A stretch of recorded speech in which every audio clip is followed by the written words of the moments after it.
Megastar Chiranjeevi అగ్రదర్శకుడు ఏ కోదండరామిరెడ్డి కాంబినేషన్లో వచ్చిన చివరి చిత్రం ముఠా మేస్త్రి.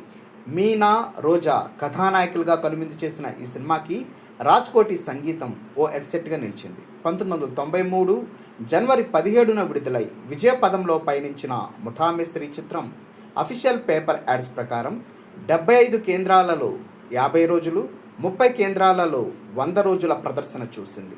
ఇక శతదినోత్సవ కేంద్రాల వివరాల్లోకి వెళ్తే Vijayawada Raj, Machilipatnam Ram Shanti, Eluru Vedaraj, Bhimavaram Srinivasa, Rajahmundry Ashoka, Kakinada Devi, Visakhapatnam Satyanarayana, Srikakulam Murali, Anakapalli Gopalakrishna, Nellore Vijayalakshmi, Guntur Krishna picture palace, Vizianagaram Lakshmi Saraswati, Hyderabad Sandhya 35mm, Warangal Lakshmi talkies, Mahabub Nagar Ramakrishna, Khammam Srinivasa, Tirupati Jyothi talkies, Chittoor MSR movie land, Madanapalle Srikrishna, Anantapur Gauri, Kurnool Netaji, Kadapa Rahmathia picture palace, Proddatur Sudha picture palace, Kadiri Vemula picture palace, Adoni Srinivasa, Emmiganur Shiva ఉదయమాటలు, Nandyal Ramnath, Hindupur Lakshmi, Bengaluru Majestic, Bengaluru